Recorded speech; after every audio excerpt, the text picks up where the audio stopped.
I would love to give more education on whales and how, like, Walter's a sperm whale and how sperm whales are endangered because of the type of hunting that happened in the last like 500 years. They were almost like driven to extinction. And you watch shows like Whale Hunters, and I don't think that's the most effective way to block, like having one ship trying to block all the Japanese like whalers in Antarctica. Like one ship full of people cannot stop all the whaling that's being done. You know, I think it should be. It would be more effective if people had a general understanding that whales should be protected, that they're rare, and they have really long lives. I watched the whole story of a sperm whale who'd lived in the Atlantic and the Pacific Ocean and eventually was beached like in Australia, where they found him and he died. He was like almost 100 years old or something like that. They had gone through, like, they could find the scars, the types of things, like they created a whole storyline for his, like, even the type of communication he was able to give. Like the language, the type of rhythms to his, the whale sounds he had. They knew he was from an Atlantic pod, but found him in the Pacific.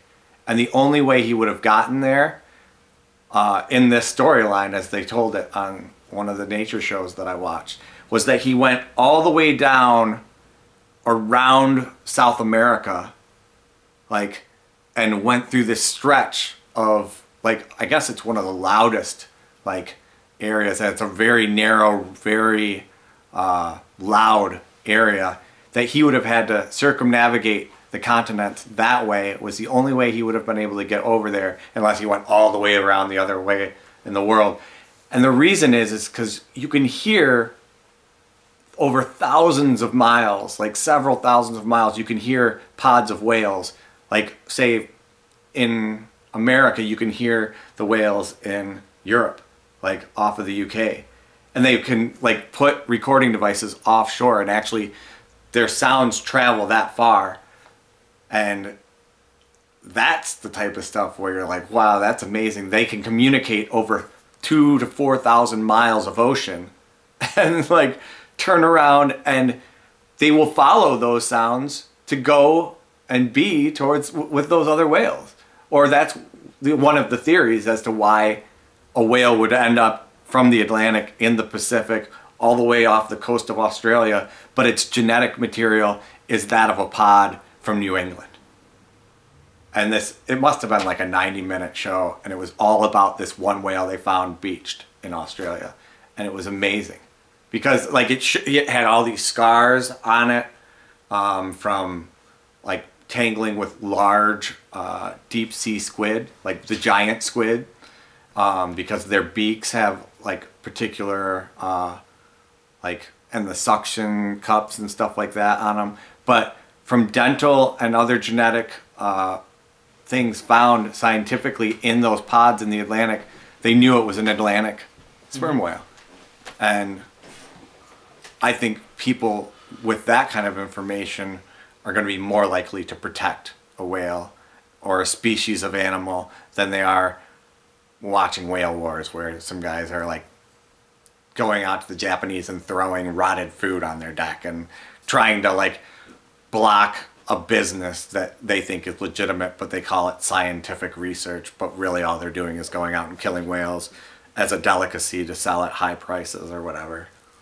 I think adding those elements to the whole Walter storyline as secondary education and third, like, education aspects, and making it free, but having a lot of research that's already out there and being able to kind of utilize that is more fun things to put into this fun little children's story. But now the children who already like whales, because they're fascinating and they're enormous, to have a fun little story like this, you can also bring in that, okay, let's help teach them the alphabet. Let's help teach them about numbers, give them activity sheets to do coloring and do little mazes and stuff like that. But also give them, like, why we should protect the environment and the oceans, and why these animals are important to the ecosystems within, like, the larger picture.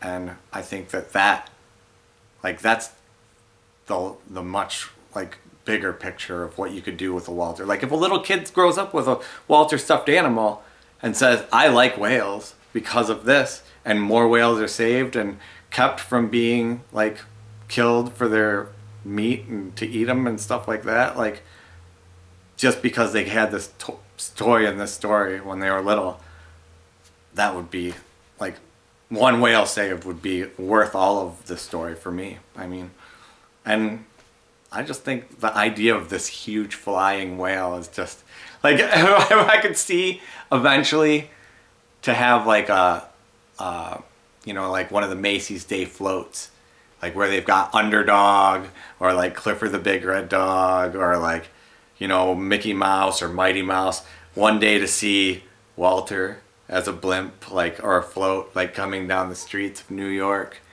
That would like, or have him floating over like one of those big bookstores where I'm like going to do a reading and signing and have a huge blimp of Walter the whale just inflated and hanging up in the sky. That would be really neat. That would be like the antithesis of like